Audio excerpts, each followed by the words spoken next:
আজকে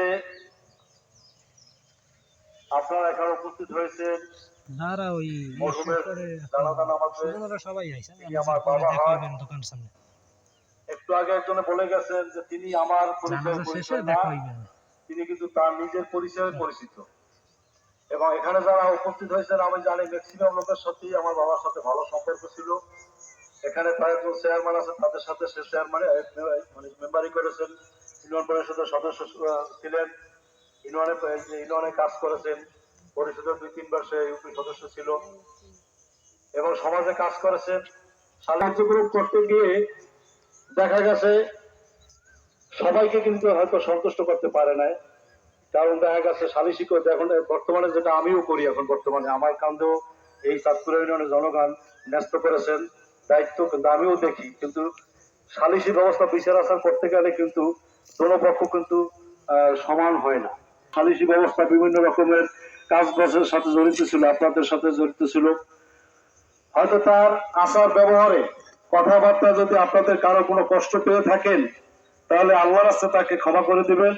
আমি তার ছেলে আপনাদের কাছে হাত জোর করে ক্ষমা চাচ্ছি। কি আপনারা সবাই ক্ষমা করে দিবেন? আপনারা তাকে ক্ষমা করে দিবেন। আল্লাহ পাক যেন তাকে ব্যস্ত নসিব করেন। কারণ তার একটা জিনিস দেখছি আমি ছোটবেলা হইতেই যদি যা বলতো সবাইকে সামনাসামনি বলতেন, ঠাস ঠাস বলে ফেলাইতে। এই জন্য আমরা অনেক সময় তারা আন্দোলন বারণও করছি, তখন কিন্তু সে শুনতো না আমাদের কথা। সামনাসামনি তার একটা অভ্যাস ছিল, সামনাসামনি বলে দিত। হয়তো কেউ কষ্ট পাইছেন এই সমস্ত কথাবার্তা কিন্তু তারা মাফ করে দেবেন। কারণ চলাফেরা মাঝে হয়তো ভুল ত্রুটি থাকতে পারে, ক্ষমা করে দেবেন। আল্লাহ তাকে ব্যস্ত রসিদ করুন ইনশাল্লাহ। আসসালামু আলাইকুম।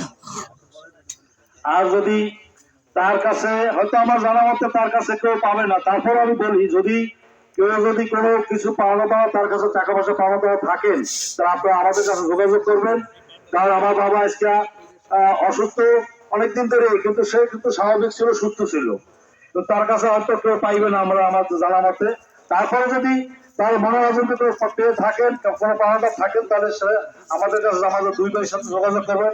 আমি আছি, আমার ছোট ভাই আছে, আমাদের সাথে যোগাযোগ করবেন, আমরা তার পাওনা পরিশোধ করব।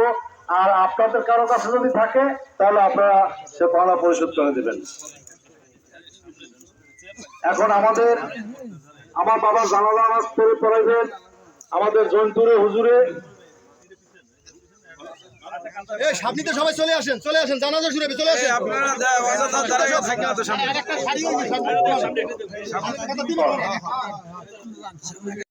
আদর্শ আসছেন, সর্বোচ্চ ভালোবাসা দিয়ে তিনি আমাকে সন্তুষ্ট রাখছেন। এই বছরও তিনি হয়তো ফ্যামিলি অনেকে জানে না, তিনি এই বছর আমাকে কমপ্লিট সেট আমাকে ঈদের ড্রেস বাড়াই যেতেছেন এবং আমি সেই ঈদের ড্রেস পরিয়ে আমি ঈদের নামাজ দান করতে ফ্যামিলি অনেকে জানতো না। আমার চেয়ারম্যান মাথায় আমাকে ডাকিয়ে প্রাইভেট ভাবে হুজুরে নিয়ে যায়, মুডের ভিতরে ধরাইতে। এইরকম ভাবে তাদের ফ্যামিলি আমাকে যথেষ্ট ভালো জানতো। আমি হাজি সাহেবকে যথেষ্ট ভক্তি শ্রদ্ধা করতাম এবং তার যে গুণাগুণের ভিতরে সবাই বলছেন যে সবচেয়ে একটা বড় গুণ ছিল তিনি বিনা অনেক সময় দেখা গেছে আমার অ্যাবসেন্স তিনি আজান বন্ধের পাশাপাশি তাকে ধর্মীয় লাইনে অনেক তাকে মাত্রা দিচ্ছেন, যার কারণে তিনি অনেক সময় ইমামতি করছেন আমার অ্যাবসেন্সে, আল্লাহ পাক রব্বুল আলামিন।